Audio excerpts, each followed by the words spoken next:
আমরা আমাদের হাজী সাহেবদের নিয়ে আজকে তায়েফ জিয়ারতে এসেছি। আমরা এসে পৌঁছালাম মসজিদে রসুল। এই যে চট্টানটা রয়েছে, পাথরটা রয়েছে, যে পাথরটা আল্লাহ রসুল সাল্লাল্লাহু আলাইহি ওয়াসাল্লামকে ছুঁড়েছিল শহীদ করে দেওয়ার উদ্দেশ্যে, এই যে বড় পাথরটা দেখতে পাচ্ছেন, এই যে বড় দুটো পাথর দেখা যাচ্ছে, তার সঙ্গে যে পাথরটা ঝুলে আছে, এই পাথরটা আল্লাহ রসুল সাল্লাল্লাহু আলাইহি ওয়াসাল্লাম বলেছিলেন, এই পাথর তুই যদি আল্লাহর হুকুমে আসিস তাহলে চলে আয়, আর যদি কাফের মুশরিকরা আমাকে শহীদ করার জন্য ফেলে তাহলে তুই দাঁড়িয়ে যা। তা আজও পর্যন্ত পাথরটা ওই জায়গাতেই দাঁড়িয়ে আছে। ওই পাশ দিয়ে যেটা দেখতে পাচ্ছেন ওটা হচ্ছে জাবালে মদহুনা, আর রাস্তার মাঝে যেটা আছে এই রাস্তাটার নাম হচ্ছে তারিক ওয়াদিয়ে বীজ, তারিক ওয়াদিয়ে বীজ। আর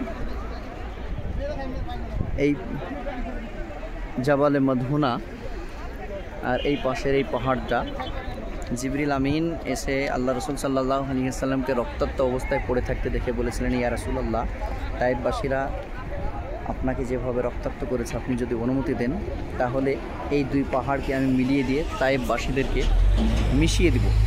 আল্লাহ রসুল সাল্লাল্লাহু আলাইহি ওয়াসাল্লাম বলেছিলেন, আমাকে তো রহমতের পেকার হিসাবে পাঠানো হয়েছে, অতএব আমি তাদেরকে মাফ করে দিলাম। তাদেরকে যদি আজকে ধ্বংস করে দেওয়া হয় তাহলে তাদের মধ্যে ঈমানকে নিয়ে আসবে। এই ছিল আল্লাহ রাসূল সাল্লাল্লাহু আলাইহি ওয়াসাল্লামের আদর্শ। এই যে মসজিদটা দেখা যাচ্ছে, ছোট্ট মসজিদটা, ওই মসজিদটার নাম হচ্ছে মসজিদে রসুল। এই মসজিদটার নাম হচ্ছে মসজিদে রসুল।